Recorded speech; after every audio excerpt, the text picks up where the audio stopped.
Baik, assalamualaikum warahmatullahi wabarakatuh. Perkenalkan, nama saya Hairudin Absor, NIM 2025 010031. Eh, saya akan membahas tentang Al-Quran dan sains modern serta genealogi manusia. Kajian integratif tentang asal-usul dan perkembangan manusia dalam perspektif Al-Quran dan sains modern. Jadi di sini saya akan menjelaskan tentang Al-Quran dan sains modern serta genealogi manusia. Konsep melalui konsep tahapan penciptaan, lalu teori-teori yang akan saya bahas nanti. Ini di bab pertama, saya akan menjelaskan tentang konsep asal-usul manusia dalam Al-Quran. Di dalam Al-Quran, surat Al-Hajj ayat 5 menjelaskan manusia pertama, Nabi Adam alaihissalam, diciptakan dari tanah. Turunan manusia berkembang melalui proses reproduksi dalam rahim. Tahapan penciptaan manusia menunjukkan kekuasaan Allah Subhanahu wa taala serta menjadi bukti kebesarannya. Di sini ada sebuah ayat Al-Quran yang berbunyi, A'udzu billahi minasyaitonir rajim. Bismillahirrahmanirrahim. Ya ayyuhan nasu in kuntum fi raibin minal ba'thi fa inna khalaqnakum min turabin thumma min nutfah thumma min nutfatin thumma min alaqatin thumma min mudghatin mukhallaqatin wa ghairi mukhallaqatin linubayyina lakum wa nuqirru fil arhami ma nasha'u ila ajalin musamma thumma nukhrijukum tiflan thumma litablugu ashuddakum wa minkum man yutawaffa wa minkum man yuraddu ila ardalil umri likay la ya'lama min ba'di ilmin syai'a wa taral arda hamidatan fa idza anzalna 'alaiha al-ma'a ihtazzat wa rabat wa ambatat min kulli zawjin bahij. Itulah ayat Al-Quran yang menjelaskan konsep asal-usul manusia dalam Al-Quran. Lalu ada juga tahapan penciptaan manusia. Tahapan penciptaan manusia dalam rahim ada 3 poin atau ada 3 ciri-ciri. Yang pertama nutfah, yaitu pertemuan sperma dan ovum. Lalu yang kedua ada alaqah, yaitu segumpal darah yang melekat. Dan yang ketiga mudghah atau segumpal daging. Mungkin ada tambahan lagi 2 poin lagi, yaitu pembentukan tulang pembungkusan dengan daging. Dan yang terakhir peniupan roh pada usia 120 hari. Tahapan ini juga dijelaskan dalam Quran surat Al-Mu'minun ayat 14. Lalu kita next mengenai genealogi manusia dalam perspektif sains modern. Sains modern menelusuri asal-usul manusia melalui ilmu genetika. Dan pendekatan yang digunakan yaitu mitokondrial atau DNA, diwariskan melalui garis ibu. Lalu yang kedua, Y kromosome DNA diwariskan melalui garis ayah. Hasil penelitian menunjukkan bahwa seluruh manusia memiliki nenek moyang yang sama. Jadi pada intinya di sini tes DNA itu diwariskan melalui garis ibu. Lalu yang kedua, Y DNA itu diwariskan melalui garis ayah. Jadi di sini menjelaskan tes DNA itu diwariskan melalui ibu juga bisa, ayah juga bisa. Hasil penelitian menunjukkan bahwa seluruh manusia memiliki nenek moyang yang sama. Jadi inilah gunanya tes DNA. Kita lanjut memasuki teori asal-usul tunggal atau single origin hypothesis. Homo sapiens diperkirakan berasal dari Afrika sekitar 200.000 tahun yang lalu. Manusia kemudian menyebar ke berbagai wilayah dunia.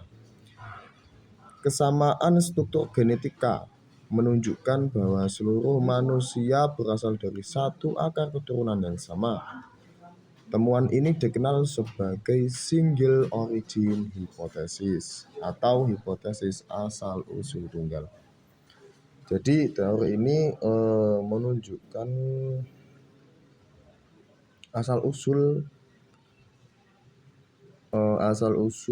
single origin hypothesis sekitar 200.000 tahun yang berasal dari Afrika, lalu menyebar ke seluruh dunia, menunjukkan bahwa seluruh manusia yang ada di dunia berasal dari satu akar keturunan yang sama. Inilah yang disebut single origin hypothesis. Lalu migrasi dan keragaman manusia.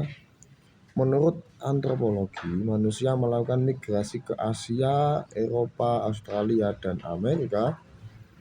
Dan perbedaan lingkungan menyebabkan proses adaptasi. Adaptasi menghasilkan perbedaan warna kulit, bentuk rambut, bahasa, dan budaya. Jadi inilah kenapa kita berbeda dengan orang luar.